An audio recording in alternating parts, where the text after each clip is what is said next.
আচ্ছা, সো আজকে আমরা RCC2 এর একটি গুরুত্বপূর্ণ চ্যাপ্টার, সেটা হতেছে ফ্ল্যাট প্লেট এবং ফ্ল্যাট স্ল্যাব নিয়ে আমরা একটা আলোচনা করবো। ঠিক আছে, সো আমি চেষ্টা করব আমাদের জাবির স্যারের বইয়ের ম্যাথগুলো একটু কভার দেওয়ার। সো তোমরা মোটামুটি চিনো। তো ফ্ল্যাট প্লেট ফ্ল্যাট স্ল্যাব শুরু করার আগে একটু ফ্ল্যাট প্লেট ফ্ল্যাট স্ল্যাব একটু পরিচয় দিয়ে দিই, যে স্ল্যাবটা আসলে কীভাবে থাকে। এটা দেখো, এখানে দুটো চিত্র দেওয়া আছে, যে ফ্ল্যাট প্লেট ও ফ্ল্যাট স্ল্যাব। অনেকে এটা মনে করে যে একই রকম, আসলে একই রকম না। বাট বেসিক্যালি এখন যে জিনিসটা আলোচনা করবো সেটা হচ্ছে 2A স্ল্যাব। ঠিক আছে, এই সবগুলো হচ্ছে 2A স্ল্যাব। তো ফ্ল্যাট প্লেটটার দিকে যদি আমরা তাকাই, তাহলে দেখতে পাচ্ছি যে একটা বড় একটা স্ল্যাব দেওয়া আছে, উপরে নিচে একটা কলাম দেওয়া আছে। আর ফ্ল্যাট স্ল্যাবের ক্ষেত্রে দেখতে পাচ্ছি যে পার্থক্য কোন জায়গাতে, স্ল্যাবের নিচে একটা ড্রপ প্যানেল একটা কলাম ক্যাপিটাল থাকে, যেটা ফ্ল্যাট প্লেটে থাকে না। ঠিক আছে, সো আমরা যদি এখানে একটু দেখি চিত্রগুলা, তাহলে বুঝতে পারবো যে তোমার এই জিনিসগুলোকে বলা হচ্ছে বিমলেস স্ল্যাব। তার মানে হয় কি, যে স্ল্যাবের মাঝে কোনো বিম থাকে না। ঠিক আছে, তো বিম থাকে না, যার ফলে কি হয়, অনেক লম্বা একটা স্ল্যাব তৈরি করা যায়। তো দেখা যাচ্ছে কি যে তোমার এখান থেকে সরাসরি স্ল্যাব মানে ডিরেক্টলি হচ্ছে কলামে লোড ট্রান্সফার করে। ঠিক আছে, এই ধরনের স্ল্যাবগুলোতে। সো ফ্ল্যাট প্লেটের ক্ষেত্রে আসলে জিনিসটা একটু লিমিটেড থাকে, ফ্ল্যাট স্ল্যাবে একটু বড় করা যায়। তো চিত্রগুলো দেখলে বুঝতে পারবা আসলে মানে তাদের তফাৎটা কি। সো আমাদের বেসিক্যালি টার্গেট থাকবে আসলে এখান থেকে ম্যাথ সলভ করা এবং ম্যাথের টেকনিক কীভাবে সলভ করা এবং বেসিকটা অর্জন করা, কারণ এগুলো মোটামুটি সবাই চিনে। ঠিক আছে, তো এখানে পার্থক্য দেওয়া আছে যে it has uniform slab directly that rest directly on columns. তার মানে কলামেরও ডিরেক্টলি রেস্ট করে। আর এটাও সেম জিনিস, দুটারই বিম নাই, কিন্তু এখানে ড্রপ প্যানেল এবং হচ্ছে কলাম ক্যাপিটাল থাকে না, কিন্তু ফ্ল্যাট স্ল্যাবে ড্রপ প্যানেল ও কলাম ক্যাপিটাল থাকে। ঠিক আছে, সো এটা ইকোনমিক্যাল, আর এটা 20 থেকে 30 ফিট তৈরি করা যায়। সো ওটা এখানে দিছে। সো আমাদের টার্গেট হচ্ছে বেসিক্যালি বেসিকটা মানে বেসিকটা শেখা। তো বেসিকের জন্য আমি আসলে একটা চিত্র নিয়ে আসছি। সো এখানে দেখো একটা ডিজাইন নিয়ে আসছে এখানে। সো এখানে একটা অনেকগুলো স্ল্যাব দেওয়া আছে। আমি 1 2 3 4 5 6 7 করে নাম্বার দিয়ে দিছি। কলাম আছে, বিমের ডাইমেনশন দেওয়া আছে এত এত। তো এখন এখান থেকে আমরা যখন ম্যাথ করতে যাই, তাই প্রথমে আসলে যে কাজগুলো লাগে সেটা হচ্ছে 2A স্ল্যাবের। আমরা আসলে 2A স্ল্যাবের ডিরেক্ট ডিজাইন মেথডটা নিয়ে আলোচনা করবো। ঠিক আছে, 2A স্ল্যাবের ডিরেক্ট ডিজাইন মেথড আসলে কীভাবে সলভ করে। তো এর জন্য প্রথমে যে জিনিসটা আমাদের জানতে হয় সেটা হচ্ছে long direction and short direction কী জিনিস। ঠিক আছে, এটা খুবই সহজ। আমরা যদি এই ডিজাইনের দিকে তাকাই, তাহলে দেখতে পাচ্ছি যে এদিক থেকে সব 25 ফিট 25 ফিট 25 ফিট গেছে, আর এদিক দিয়ে 20 ফিট 20 ফিট 20 ফিট গেছে। সো যেটা লং অর্থাৎ যেটা ডাইমেনশন বেশি সেটা হইতেছে লং ডিরেকশন, আর যেটা ডাইমেনশন কম সেটা শর্ট ডিরেকশন। শর্ট ডিরেকশন উপরেও থাকতে পারে, আবার নিচেও থাকতে পারে। ঠিক আছে, মানে সাইডেও থাকতে পারে। এটা আসলে ভ্যারি করে ডিজাইনের উপরে। সো ওটা ফ্যাক্ট না। তার মানে বুঝলাম যে যেটা বেশি সেটা লং ডিরেকশন, আর যেটা কম সেটা হচ্ছে শর্ট ডিরেকশনের দিকে আমরা যাব। এখন ইম্পর্টেন্ট পার্ট হচ্ছে interior panel and exterior panel সম্পর্কে জানা।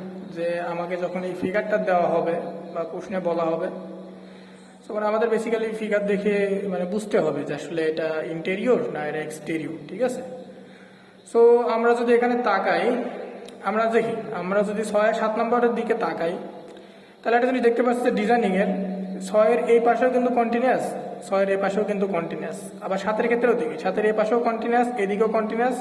ঠিক সেভাবে 6-এর উপরেও কন্টিনিউয়াস, নিচেও কন্টিনিউয়াস। 7-এর উপরেও কন্টিনিউয়াস, 7-এর নিচেও কন্টিনিউয়াস। তার মানে যার চারিপাশে কন্টিনিউয়াস স্ল্যাব থাকে সেগুলোকে বলা হচ্ছে ইন্টেরিয়র স্ল্যাব। ঠিক আছে, আবার যদি আমরা 1 নম্বরের দিকে তাকাই, তাহলে দেখতে পাচ্ছি যে 1 নম্বরের এইদিকে কন্টিনিউয়াস, এদিকে কন্টিনিউয়াস, কিন্তু এদিকে ডিসকন্টিনিউয়াস, এদিকে ডিসকন্টিনিউয়াস। তার মানে এই ধরনের যে স্ল্যাবগুলো থাকে সেগুলোকে বলা হয় এক্সটেরিয়র স্ল্যাব। ঠিক আছে, 2 নম্বরে দেখি, 2 নম্বর কিন্তু একজন এক্সটেরিয়র স্ল্যাব। যেমন 2 নম্বরের 3 সাইডে কন্টিনিউয়াস, কিন্তু ওইদিকে কিন্তু তোমার ডিসকন্টিনিউয়াস। তাহলে এটাও কিন্তু একদম এক্সটেরিয়র। শুধু পার্থক্য হইতেছে এই যে যার 2 সাইডেই মানে ডিসকন্টিনিউয়াস থাকে, এই ধরনের প্যানেলকে সচরাচর বলা হয় এডস প্যানেল বা কর্নার প্যানেল। ঠিক আছে, সো এটা আর কি তফাৎ। সো আমরা আশা করি চিত্র দেখলে আসলে আমাদের সমস্যা হবে না যে কোনটা ইন্টেরিয়র কোনটা এক্সটেরিয়র। আমরা দেখবো যে কোন দিকে কন্টিনিউয়াস আর কোন দিকে ডিসকন্টিনিউয়াস। এখান থেকে আমরা আসলে ডিসাইড করব যে কোনটা ইন্টেরিয়র প্যানেল আর হচ্ছে কোনটা এক্সটেরিয়র প্যানেল। কারণ আমরা যখন ম্যাথ করব তখন ইন্টেরিয়র এক্সটেরিয়রের উপরেই আসলে ক্যালকুলেশন নির্ভর করে। ঠিক আছে, কারণ আমরা যখন ইন্টেরিয়র নিয়ে করব তখন হয় কি, মানে সুবিধাটা হয় যে চারদিকে তোমার আমরা যখন এই যে কলাম স্ট্রিপ মিডল স্ট্রিপ ভাগ করব তখন দেখা যাচ্ছে মোমেন্টটা মানে ইকুয়ালি দুই সাইডে ডিস্ট্রিবিউট হয়, কিন্তু যখন আমরা এক্সটেরিয়র নিয়ে ডিজাইন করব তখন আমাদের সমস্যা হয় যে সব দিকে আসলে মোমেন্টটা সেম থাকে না বা মোমেন্টটা ইকুয়ালি ডিভাইড হয় না। তো সেক্ষেত্রে আমাদের যেই ক্যালকুলেশনের জন্য কিছু মান আছে যেগুলোর মানের হয়তো একটু ডিফারেন্স মানে একটু চেঞ্জ আসে, সো এর জন্য ক্যালকুলেশনটা একটু ডিফিকাল্ট মনে হয়েছিল। ক্যালকুলেশন ডিফিকাল্ট না, সো ওই মানে ভ্যারি করে আর কি, যে আসলে মানে ইন্টেরিয়রের জন্য ক্যালকুলেশনটা একটু ভিন্ন রকম হয়, এক্সটেরিয়রের জন্য ক্যালকুলেশন একটু ভিন্ন হয়। সো আমাদের এই জন্য একটু চেনাটা জরুরি যে কোনটা ইন্টেরিয়র কোনটা এক্সটেরিয়র। আচ্ছা, এখন প্রশ্ন হতে পারে যে মানে ইন্টেরিয়র কি সবসময় ইন্টেরিয়রই থাকে বা এক্সটেরিয়র কি সবসময় এক্সটেরিয়রই থাকে, মানে এটা কি কোনো ফিক্সড রুল আছে? আচ্ছা, এটা একটু ভ্যারি করে বলতে কি আমরা হচ্ছে যখন এই স্ল্যাবগুলো ডিজাইন করি তখন প্রশ্নে হয় বলে দিতে পারে যে লং ডিরেকশন বরাবর তুমি ডিজাইন করো বা শর্ট ডিরেকশন বরাবর তুমি ডিজাইন করো। সো এখন দেখি লং ডিরেকশন আর শর্ট ডিরেকশন বরাবর আসলে এই মানে ইন্টেরিয়র এক্সটেরিয়রের ব্যাপারগুলো আসলে কীভাবে চেঞ্জ হয়, ঠিক আছে? সো আমি কি করি কি আগে লং ডিরেকশন বরাবর আমরা একটু চিন্তা করি, ঠিক আছে? সো লং ডিরেকশন বরাবর চিন্তা করি, তাহলে লং ডিরেকশন কোন দিকে গেছে? লং ডিরেকশন গেছে হচ্ছে এইখান থেকে এদিকে তো 25 ফিট বরাবর হচ্ছে long direction. So long direction বরাবর যদি আমরা চিন্তা করি তাহলে আমরা কি করবো, লং ডিরেকশন বরাবর প্যারালাল লাইন টানবো। এই প্যারালাল লাইনটা আমি আসলে স্ট্রিপে ভাগ করতেছি। এখন স্ট্রিপ কি জিনিস সেটা একটু সামনে বলবো, আপাতত তোমরা এটা মনে করো যে মাঝখান দিয়ে দুইটা লাইন এভাবে সমান্তরালে আমরা লং ডিরেকশন সমান্তরালে টানবো, ঠিক আছে? এখন দেখো লং ডিরেকশন সমান্তরালে যদি টানি তাহলে দেখো এই লং ডিরেকশন বরাবর যদি টানি তাহলে 2 নম্বর প্যানেলের দিকে চিন্তা করো।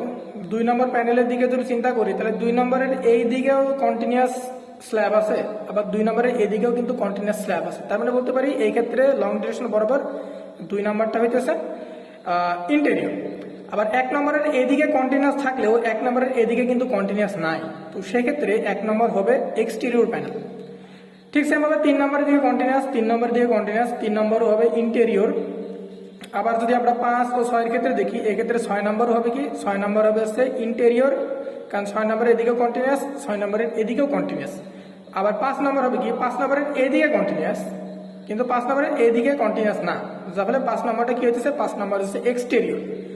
এখন দেখো চেঞ্জটা কি হয়, আমাকে যদি এখন বলেন যে তুমি শর্ট ডিরেকশন বরাবর ডিজাইন করো, তাহলে শর্ট ডিরেকশন বরাবর যদি ডিজাইন করি তাহলে সেম ভাবে আমরা কি করব, শর্ট ডিরেকশনের এই যে প্যারালালি দুইটা লাইন টানবো, ঠিক আছে? মানে বেসিক্যালি আমরা স্ট্রিপে ভাগ করছি, তাহলে শর্ট ডিরেকশনের প্যারালালি যদি আমরা ভাগ করি, এবার দেখো চেঞ্জটা কিভাবে হয়।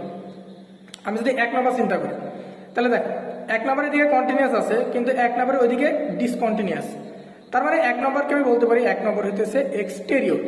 কিন্তু 5 নম্বর দেখো যখন আমরা লং ডিরেকশন বরাবর ডিজাইন করছিলাম তখন 5 নম্বরটা ছিল কি এক্সটেরিয়র, কিন্তু যখন আমরা শর্ট ডিরেকশন বরাবর ডিজাইন করতেছি এক্ষেত্রে 5টা দেখো এই যে 5 এর এদিকেও কিন্তু কন্টিনিউয়াস আছে, আবার 5 এর এই দিকেও কিন্তু কি আছে, কন্টিনিউয়াস আছে, তখন কিন্তু এই ক্ষেত্রে 5 নম্বর হয়ে যাবে হচ্ছে ইন্টেরিয়র।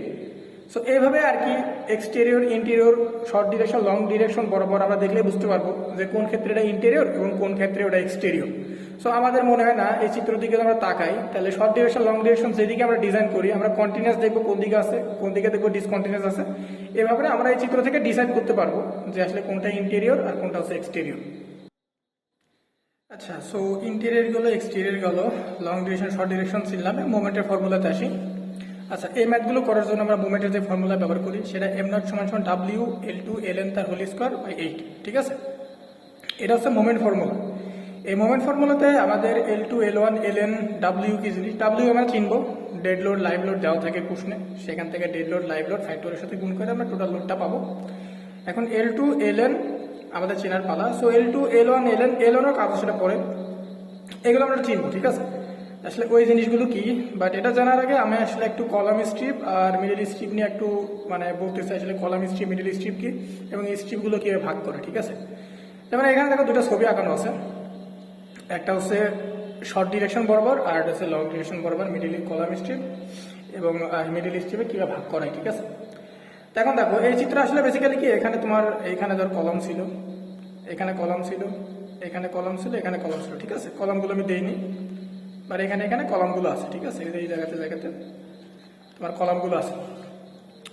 এখন দেখো স্ট্রিপে কীভাবে ভাগ করতে হয়, স্ট্রিপে ভাগ করার নিয়ম হইতেছে যদি আমাকে বলে শর্ট ডিরেকশনে তুমি ডিজাইন করো তাহলে শর্ট ডিরেকশন বরাবর শর্ট ডিরেকশনের প্যারালালি আমরা লাইনটা টানবো। কি বলছে, যদি বলে আমাকে শর্ট ডিরেকশন বরাবর তুমি ডিজাইন করো তাহলে শর্ট ডিরেকশন বরাবর মানে শর্ট ডিরেকশনের প্যারালালি আমরা এই লাইনটা টানবো, যে এমনভাবে টানবো যেন শর্ট ডিরেকশনে কাট না করে, ঠিক আছে। যদি বলে লং ডিরেকশন করবো তুমি ডিজাইন করো, তাহলে লং ডিরেকশন কোন দিকে, এই দিকে লং ডিরেকশন করছে, কারণ ওইদিকে ছিল 25 ফিট, যেটা বড়। তার মানে 25 ফিটের প্যারালালি আমরা দুইটা লাইন টানবো, এবং এই লাইনগুলোকে আমরা ভাগ করি এভাবে, যে কলাম স্ট্রিপ, মিডিল স্ট্রিপ এবং কলাম স্ট্রিপ এবং মিডিল স্ট্রিপে আমরা ভাগ করি, ঠিক আছে। এখন কথা হচ্ছে আসলে এই জিনিসটা কি, স্ট্রিপ জিনিসটা কি। আসলে চিত্র থেকে মনে হইতেছে যে আমরা কলামকে কেটে আমরা 3 ভাগ করছি, আসলে জিনিসটা এমন না। এই লাইনগুলো হচ্ছে ইমাজিনারি লাইন। এই লাইনগুলো তার কারণ হইতেছে যে যখন আমরা স্ল্যাবে ডিজাইন করি, তখন স্ল্যাবে কি হয়, স্ল্যাবে মোমেন্ট তৈরি হয়। এই মোমেন্ট সব জায়গায় সেমভাবে থাকে না, ঠিক আছে। এই মোমেন্টটা ডিস্ট্রিবিউট হয়। কিভাবে ডিস্ট্রিবিউট হয়, কত পার্সেন্ট ডিস্ট্রিবিউট হয়, সেটা মোমেন্ট ডিস্ট্রিবিউশন চার্টে আমি দেখাবো। বাট এখানে চেষ্টা হতেছে কি, যে এটা ভাগ করার কারণ হইতেছে যে এখানে যে মোমেন্টটা উৎপন্ন হয়, এই মোমেন্টের কিছু অংশ যায় কলাম স্ট্রিপে এবং কিছু অংশ যায় মিডিল স্ট্রিপে। এই মোমেন্টের মোস্ট অফ দ্য মানে মোমেন্টের অধিকাংশই আসে হচ্ছে কলাম স্ট্রিপে এবং কিছু অংশ আসে হচ্ছে মিডিল স্ট্রিপে। তার মানে অধিকাংশ যায় কোন দিকে, অধিকাংশ যায় হচ্ছে কলাম স্ট্রিপে। মানে কলাম স্ট্রিপে বেশি মোমেন্ট আসে, মিডিল স্ট্রিপে কম মোমেন্ট আসে। যার ফলে স্ট্রিপে ভাগ করার সুবিধা হইতেছে যে যখন আমরা ডিজাইন করব তখন আমরা জানি কি, যে কলাম স্ট্রিপে মোমেন্ট বেশি, মিডিল স্ট্রিপে মোমেন্ট কম। আমরা যখন এখানে যখন রেইনফোর্সমেন্ট যখন বসাবো, রডগুলো যখন বসাবো, সো তখন আমরা বুঝতে পারবো যে কলাম স্ট্রিপে যেহেতু মোমেন্ট অনেক বেশি, তাহলে এখানে রড বা স্টিলের পরিমাণ অনেক বেশি দিতে হবে, এবং মিডিল স্ট্রিপে তোমার রডের পরিমাণ বা রেইনফোর্সমেন্ট পরিমাণ একটু কম দিতে হবে। এই জন্য আমাদের এই মোমেন্টের ডিভিশনের কারণে আমরা এই যে স্ল্যাব আছে, এই স্ল্যাবগুলোকে কলাম স্ট্রিপ এবং মিডিল স্ট্রিপে ভাগ করি, যেন বুঝতে পারি যে কোথায় বেশি রড লাগবে এবং কোথায় বেশি মানে কম রেইনফোর্সমেন্ট লাগবে, ঠিক আছে। এই জন্য আমরা জিনিসগুলো স্ট্রিপে ভাগ করি। বাট স্ট্রিপ আসলে জাস্ট এটা একটা ইমাজিনারি লাইন, এটা মানে এই না যে এটা আমরা কেটে দিয়ে ভাগ করে ফেলছি, ঠিক আছে। তো এখন আমরা একটু দেখি যে আসলে মুভমেন্টটা আসলে কিভাবে ডিস্ট্রিবিউট হয়, ঠিক আছে। আচ্ছা, মুভমেন্ট ডিস্ট্রিবিউশনটা যদি আমরা একটু দেখি, তাহলে মুভমেন্ট ডিস্ট্রিবিউশনটা এইভাবে হয় যে আমরা এই স্ল্যাবের মধ্যে মানে তোমার এই জিনিসটাকে আমরা সাথে সিম্পলি সাপোর্টেড বিম হিসেবে কল্পনা করি। তো আমরা যখন সিম্পলি সাপোর্টেড বিমের যখন আমরা এসের বিমটা আঁকাইছি, তো আমরা জানি যে মুভমেন্ট আসলে কীভাবে ডিস্ট্রিবিউট হয়। এবার নিচের দিকে এসে এবার উপরের দিকে যাই, মানে মুভমেন্টের একটা নেগেটিভ অংশ থাকে, একটা পজিটিভ অংশ থাকে, একটা নেগেটিভ অংশ থাকে, যার টোটাল মান হচ্ছে WL²/A, ঠিক আছে। সেখানে মোমেন্ট ডিস্ট্রিবিউশনের জন্য আমরা করি যে স্ল্যাবে যখন মোমেন্ট ডিস্ট্রিবিউশন করি, তখন এই যে পজিটিভ আর নেগেটিভ মোমেন্ট যে তৈরি হয়, এর 35% আসে হইতেছে পজিটিভ মোমেন্টে, আর নেগেটিভ মোমেন্টে দিয়ে কতটুকু আসে, মোমেন্টের 65%। এই পজিটিভ 35% মোমেন্টেরই কলাম স্ট্রিপে আসে 75%, আর মিডিল স্ট্রিপে আসে কত, মিডিল স্ট্রিপে আসে হইতেছে 25%। ঠিক নেগেটিভ মোমেন্টের যে 65% যে নেগেটিভ মোমেন্ট আসলো, এই 65% এবং 60% আছে কলাম স্ট্রিপে আর আসে মিডিল স্ট্রিপে, ঠিক আছে। তো এইগুলো আমাদের ম্যাথ করতে কাজে লাগবে যখন আমরা মোমেন্ট ডিস্ট্রিবিউট করে কোথায় কি পরিমাণ রড বা রিনফোর্সমেন্ট লাগতেছে সেটা ক্যালকুলেশন করব, তখন এই ক্ষেত্রে আমাদের মোমেন্ট ডিস্ট্রিবিউশনটা লাগবে। সো মোমেন্ট ডিস্ট্রিবিউশন বই যেভাবে দেওয়া আছে হয়তো সাজাতে একটু প্যাচ লাগবে। সো আমি চেষ্টা করবো একটু সহজ নেমে দাও, যেন জাস্ট এই মানে 35% আর 65% এতটুকু মনে রাখলে যেন আমরা ওই কলাম স্ট্রিপ মিডিল স্ট্রিপে কি পরিমাণ আসছে, তাহলে আমরা যেন ইজিলি ক্যালকুলেট করতে পারি, ঠিক আছে। এটা হচ্ছে মোমেন্ট ডিস্ট্রিবিউশন। আচ্ছা, এখন আমরা দেখি যে মানে স্ল্যাব থেকে লোড আসলে কলামের উপরে কিভাবে আসে। তো এখানে একটা চিত্র দেওয়া আছে। সো এটা আসলে মানে করার সিস্টেমটা কি, যে কলাম স্ট্রিপ মিডল স্ট্রিপ থেকে কি পরিমাণ ফোর্সটা আসলে কলামের উপর আসে সেটা এখানে দেখানো হয়েছে।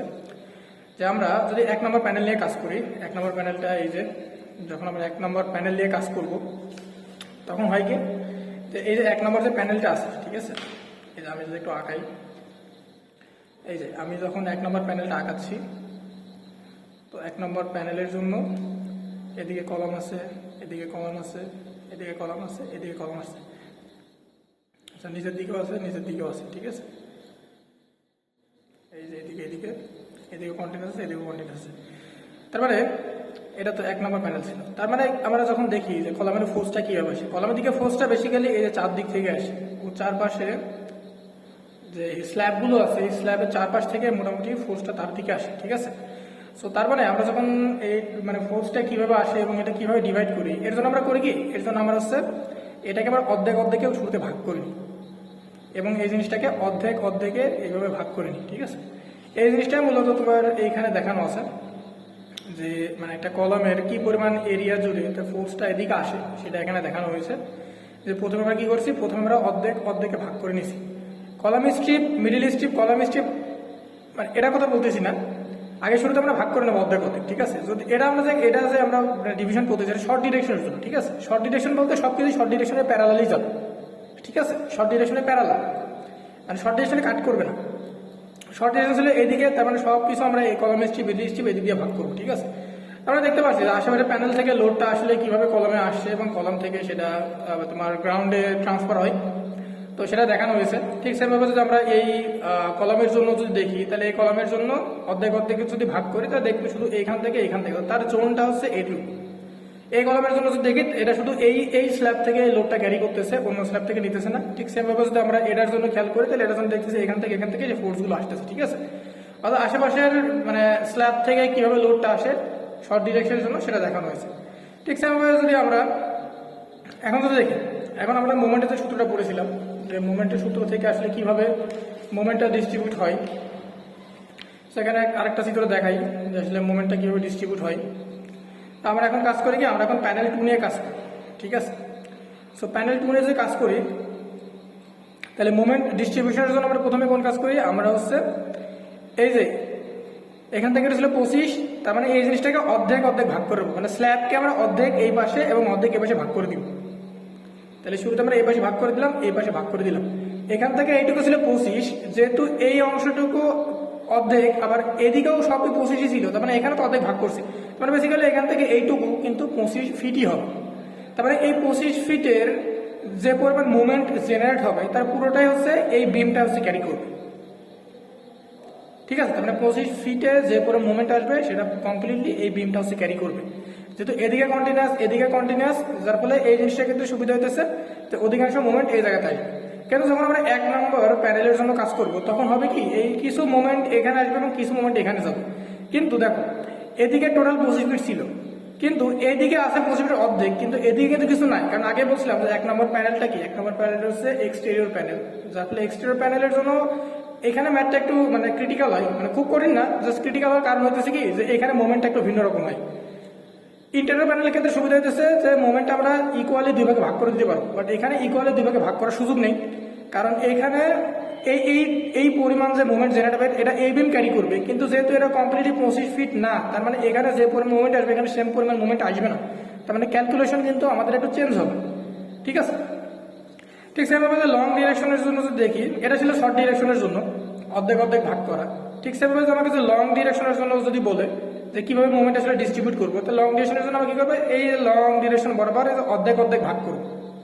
তাহলে লং ডিরেকশন বরাবর যদি অর্ধেক অর্ধেক ভাগ করি, এটা যে 1 নম্বর প্যানেল, 2 নম্বর প্যানেল, 5 নম্বর প্যানেল, 6 নম্বর প্যানেল দেওয়া আছে, তাহলে লং ডিরেকশনের পরে অর্ধেক কিছু ভাগ করি, তাহলে দেখতেছি কি এটা ছিল টোটাল 20। তার মানে এই যে এটার ক্ষেত্রে যখন আমরা অর্ধেক অর্ধেক ভাগ করতেছি, তো এইখানে যে পরে মোমেন্ট আসবে সেটা এই বিমটা হচ্ছে ক্যারি করবে, আর এখানে মোমেন্টের যেই বাকি অংশটুকু আসবে, এই বাকি অংশটুকু আলাদা একটা মোমেন্ট ক্যারি করবে, এবং সেই মোমেন্ট ক্যারি করবে হচ্ছে এই বিমটা, ঠিক আছে। সো এখন আমরা দেখি যে আসলে ওই ডাইমেনশনগুলো কীভাবে ভাগ করা হয়। সো আমরা প্যানেল 1-এর জন্য এখন দেখি যে কীভাবে মুভমেন্টগুলো, কীভাবে মুভমেন্টের যে সূত্র ছিল L2 Ln মানগুলো কীভাবে বসায় এবং এর পরিচয় কি, ঠিক আছে। আমরা কাজ করতেছি প্যানেল 1 যদি আমরা শর্ট ডিরেকশনের জন্য করি, তাহলে শর্ট ডিরেকশনের জন্য প্যানেল 1 হইতেছে exterior panel, not interior. So exterior প্যানেলকে আমরা প্রথমে কি করবো, শুরুতে অর্ধেক অর্ধেক ভাগ করে নেব। Column strip middle strip fact না, আগে অর্ধেক অর্ধেক ভাগ করে নিব, ঠিক আছে। কলাম স্ট্রিপ মিডিল স্ট্রিপের হিসাব পরে, আগে আমরা কি করবো, এটাকে অর্ধেক অর্ধেক ভাগ করে নিব। তাহলে অর্ধেক অর্ধেক যদি ভাগ করি, তাহলে আমরা যদি L2-র পরিমাণটা দেখি, তাহলে L2 কি, L2 হইতেছে এ ট্রান্সভার্স ডিরেকশন, ঠিক আছে। এই যে এখানে L2-র পরিচয় লেখা আছে, এই যে এখানে L2 জিনিসটা লেখা আছে, L2 কি with of the panel or strip, যেটা ট্রান্সভার্স বা লম্বালম্বি ডিরেকশন। এই যে ট্রান্সভার্স বা লম্বালম্বি ডিরেকশন, এটা শর্ট ডিরেকশন। এই শর্ট ডিরেকশন ট্রান্সভার্স ডিরেকশন কোনটা, শর্ট ডিরেকশনের ট্রান্সভার্স ডিরেকশন কিন্তু এই যে 25 ফিট, লম্বালম্বি ডিরেকশন নট 20 ফিট, ঠিক আছে, কারণ এখানে লেখা আছে। তারপরে Ln কি, Ln প্যারালাল ডাইমেনশন। Ln এর ব্যাপারটা পরে আসি, Lnটা আসলে বলি, Lnটা কি, Ln হচ্ছে clear spacing of slab, parallel dimension. যদি বলে শর্ট ডিরেকশনে ডিজাইন করো, তাহলে Lnটাও হবে কিন্তু শর্ট ডিরেকশনেরই ডাইমেনশন। কিভাবে হয় সেটা একটু দেখাই।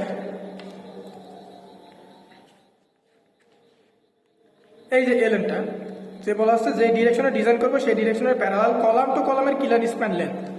এখানে যে ডাইমেনশনগুলো দেওয়া আছে এইগুলো হইতেছে এই যে কলামের সেন্টার টু, এই যে কলামের সেন্টার থেকে সেন্টার পর্যন্ত দূরত্ব, এই যে কলামের সেন্টার থেকে সেন্টার পর্যন্ত দূরত্ব। আমরা ডিজাইন করতেছি কোন দিকে, আমরা ডিজাইন করতেছি হচ্ছে শর্ট ডিরেকশন বরাবর। তাহলে শর্ট ডিরেকশন বরাবর যদি ডিজাইন করি তাহলে এই যে বিমের এই অংশটুকু এবং এই যে বিমের এই অংশটুকু কি করা লাগবে, বাদ দেওয়া লাগবে। তার মানে 20 ফিট থেকে টোটালি একটা বিমের ডাইমেনশন বাদ দিলেই আমরা এই যে এইখান থেকে এই পর্যন্ত যেটা আছে কিলার স্প্যান লেন্থ সেটা কিন্তু আমরা পেয়ে যাবো। এখানে সেটাই করা হয়েছে, যেহেতু বিমের ডাইমেনশন দেওয়া ছিল, অর্থাৎ এখানে 15/2, এখানে 15/2। তারপরে বেসিক্যালি টোটাল 20 ফিট থেকে এই যে 20 ফিট ছিল, এই যে 20 ফিট থেকে আমরা 15 ইঞ্চিটা বাদ দিয়ে দিলে আমরা হচ্ছে এলএন এর মানটা পেয়ে যাবো। যদি লং ডিরেকশন করতো তাহলে লং ডিরেকশনের জন্য আমরা এই যে লং ডিরেকশনের এখান থেকে এই পর্যন্ত, অর্থাৎ 25 ফিট থেকে এই বিমের একটা বিমের ডাইমেনশন বাদ দিলেই আমরা লং ডিরেকশনের জন্য আমরা হচ্ছে এলএন এর মানটা পেয়ে যাবো। ঠিক আছে, এখন L2 মান দুটা ভিন্ন আসার কারণ কি? L2 মান ভিন্ন আসার কারণ ওই যে শুরুতে বলেছিলাম যে এটা এক্সটেরিয়র, অর্থাৎ এটার একদিকে একরকম মোমেন্ট থাকে, আরেকদিকে আরেক রকম মোমেন্ট থাকে। যার হয় কি যে দেখো L2 মান যেহেতু বলছিলাম যে যেহেতু এক্সটেরিয়র প্যানেলের জন্য দুইটা ডিফারেন্ট মোমেন্ট আসে, ডিফারেন্ট মোমেন্ট আসার কারণ হচ্ছে একদিকে কন্টিনিউয়াস থাকে, একদিকে ডিসকন্টিনিউয়াস থাকে। সো এই জন্য ডিফারেন্ট মোমেন্ট আসে যখন আমরা এইভাবে অর্ধেকে যখন ভাগ করি। যার ফলে ডিফারেন্ট মোমেন্ট হইতেছে কি যে প্রথমে যদি L2 আমরা ক্যালকুলেট করি তাহলে দেখতেছি কি 1 নম্বর প্যানেলের জন্য এদিকে আছে, মানে তার অর্ধেক যদি করি পাশাপাশি দুইটা প্যানেলের, তাহলে আমরা 25 ফিট পাবো। কিন্তু যখন আমরা এই সাইডে চিন্তা করবো তখন এই সাইডে দেখো এই সাইডে কিন্তু কিছু নেই, অর্থাৎ এই সাইডে কিন্তু ডিসকন্টিনিউয়াস, অলরেডি কিন্তু কিছু নেই। তার মানে এই সাইডে আমরা কতটুকু ডিস্টেন্স পাবো, এই সাইডে আমরা শুধু পাবো এখান থেকে এ পর্যন্ত চিন্তা করি অর্ধেক। স্ট্রিপের দিকে তাকানোর দরকার নেই, এই মিডিল থেকে চিন্তা করো, এইখান থেকে এ পর্যন্ত আমরা পাবো কত 12.5, এবং সেখান থেকে আমরা কি করবো, এই যে এখন টোটাল ডিস্টেন্স নেওয়া লাগবে।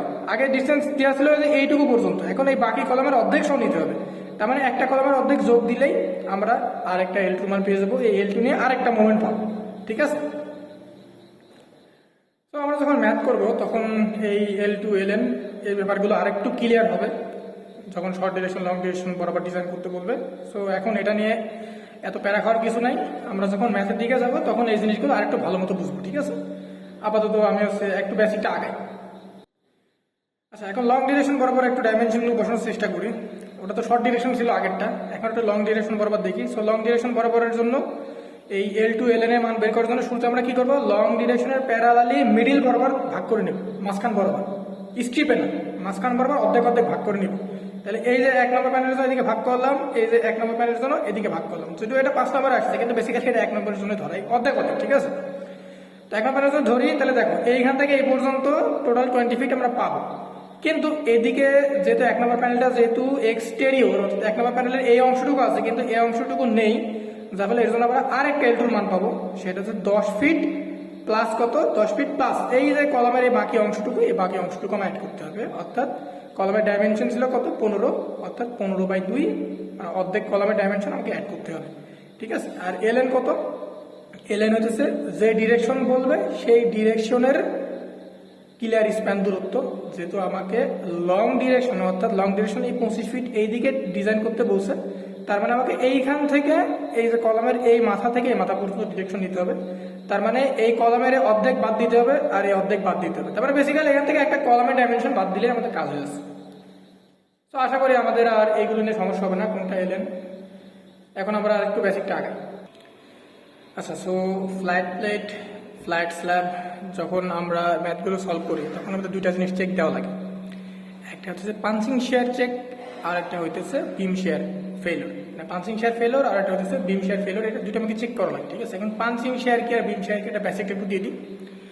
সো আমরা ধরলাম যে একটা কলাম আমরা সিলেক্ট করি। ঠিক আছে, কলাম ধরো এটা সিলেক্ট করা যেতে পারে। আমরা চিন্তা করি যে এই কলামটা আমরা সিলেক্ট করি। ঠিক আছে, এই কলাম বা এই কলাম যে কোনোটা সিলেক্ট করলে হবে। সো আমরা চিন্তা করি এটা আমরা সিলেক্ট করি। ঠিক আছে, তো ইন্টেরিয়র ব্যাপার আছে, আমরা এই কলামটা সিলেক্ট করলাম। সো কলাম যখন সিলেক্ট করি তখন হয় কি, ধরলাম যে কলামের ডাইমেনশন হচ্ছে A আর A, অর্থাৎ দৈর্ঘ্য প্রস্থ দুইটাই হচ্ছে মানে বর্গাকার কলাম আমরা চিন্তা করি।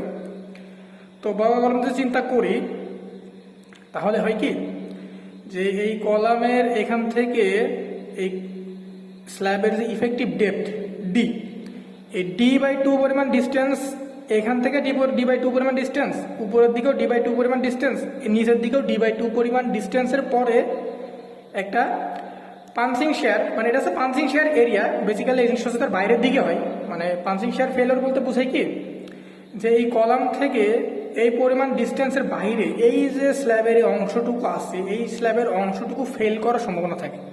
ফেল করার সম্ভাবনা বলতে এই জিনিসটুকু একটা ভেঙে পড়ার সম্ভাবনা থাকে, কিন্তু কলামের সাথে এই স্ল্যাবের এই অংশটুকু কিন্তু লেগে থাকে, যেটা বিজ্ঞানীরা রিসার্চ করে তারা হিসাব নিকাশ করে এখান থেকে তারা বের করছে যে এখান থেকে d/2 পরিমাণ ডিস্টেন্স, d/2 পরিমাণ ডিস্টেন্সের পরে আসলে এই ফেইলারটা আসলে হয়, যেটাকে আসলে বলা হচ্ছে পাঞ্চিং শেয়ার ফেলিওর। ঠিক আছে, মানে এই জিনিসটা হচ্ছে ভেঙে পড়ে যেতে পারে, কিন্তু স্ল্যাবের এই অংশটুকু কিন্তু কলামের সাথে লেগে থাকে, ঠিক আছে, যদি ফেল করে। এই জন্য এই হিসাবটা তারা করছে। সো আমাকে যদি পাঞ্চিং শেয়ার চেক দিতে হয়, তাহলে ওই যে ভেঙে পড়ে যাওয়া যে অঞ্চলটুকু, এই যে এই অঞ্চল এই অঞ্চল এই অঞ্চল, এই যে ভেঙে পড়ে যে অঞ্চল, এই অঞ্চলটুকুতে কি পরিমাণ অঞ্চল আছে সেটা আমাকে ক্যালকুলেট করা লাগবে। কারণ এইখানে মানে যে অংশটুকু জুড়ে মানে ভেঙে পড়ার প্রবণতা থাকে, সেখানে আমাদের কি তৈরি হয়, আলটিমেট শেয়ারটা আসলে চেক দেওয়া লাগে। তাহলে এই অঞ্চলটুকু পাওয়ার উপায় কি, এইটুকু যদি L2 হয়, এইটুকু যদি L1 হয়, তাহলে ভেঙে পড়া অঞ্চলের জন্য কি করব, টোটাল ক্ষেত্রফল থেকে চিন্তা করো, এই যে টোটাল ক্ষেত্রফল থেকে এই যে অক্ষত যে অংশটুকু, টোটাল ক্ষেত্রফল থেকে এই অক্ষত অংশটুকু যদি আমরা বাদ দিয়ে দিই, তাহলে আমরা কি পাবো, ওই ভেঙে পড়া অংশটুকু পাবো। তাহলে কি পাবো, এই যে দেখো L2 থেকে L1 আগে বলছিলাম, টোটাল ক্ষেত্রফলটা আমরা নিয়ে নিলাম। এরপর আমাদের এই অংশটুকুর ক্ষেত্রফল লাগবে। এই অংশটুকুর ক্ষেত্রফল আমরা কিভাবে পাবো, প্রত্যেকটা বাহুর দৈর্ঘ্য আমাদের লাগবে। তাহলে দেখো এইখান থেকে এ পর্যন্ত আসলাম কতটুকু, এই যে d/2, আবার এখান থেকে কতটুকু গেলাম a, আবার এখান থেকে কতটুকু আসলাম d/2, তার মানে d/2 প্লাস a প্লাস কত d/2, তার মানে a প্লাস d/2, তার মানে টোটাল এইখান থেকে এই পর্যন্ত যে ডিস্টেন্স সেটা আমরা পেলাম কত, a/d। উপরের দিকেও সেম, এইখান থেকে এইটুকু d/2 plus a plus d/2, তার মানে এটাও basically a plus d। So সাত দিকে কি পাবো আমরা, a প্লাস d। তার মানে আমরা কি করছি, টোটাল ক্ষেত্রফল থেকে a plus d, a plus d, অর্থাৎ বেসিক্যালি এই বর্গক্ষেত্রের ক্ষেত্রফল মানে a প্লাস d তার হোল স্কোয়ার বাদ দিব। বাদ দিলে আমরা এই পাঞ্চিং মানে কতটুকু এরিয়া, পাঞ্চিং এরিয়াটুকু পাবো, এবং এর সাথে আমরা যদি লোডটা গুণ দিয়ে দিই, তাহলে হচ্ছে আমরা আলটিমেট শেয়ার যেটা হচ্ছে এটা ভেঙে পড়ার জন্য দায়ী থাকবে, সেটা হচ্ছে আমরা পাবো।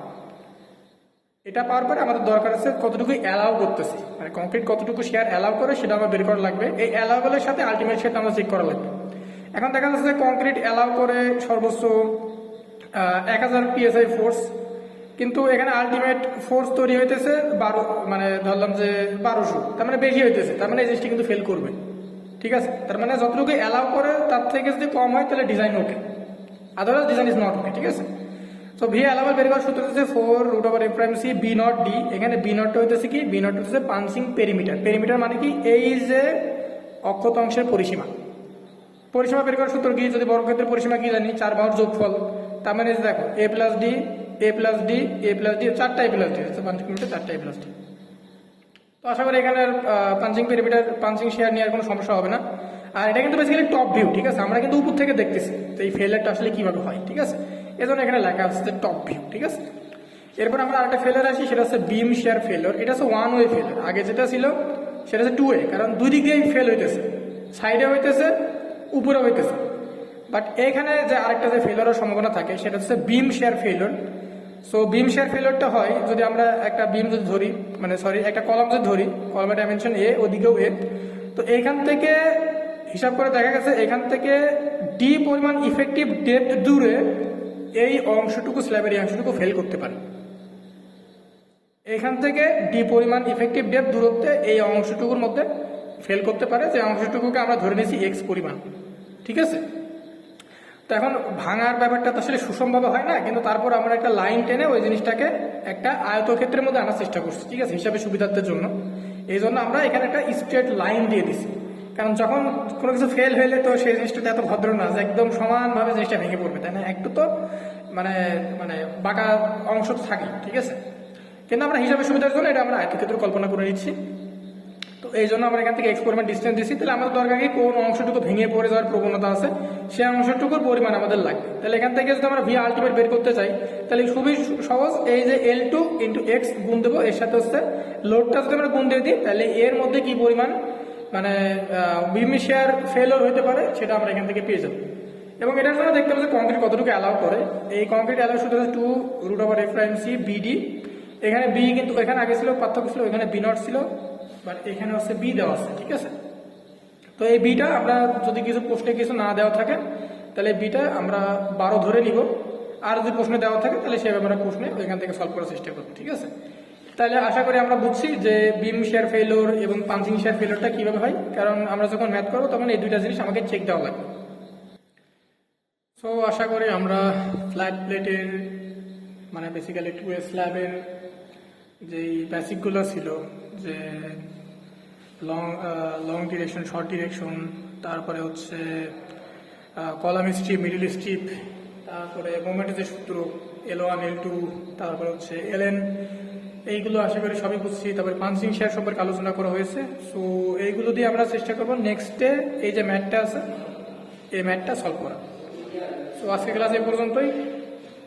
আমরা নেক্সট ক্লাসে আমরা চেষ্টা করবো যে এই বেসিকগুলো কাজে লাগিয়ে এই যে ম্যাথগুলো আছে এই ম্যাথগুলো একটু সলভ করা, ঠিক আছে।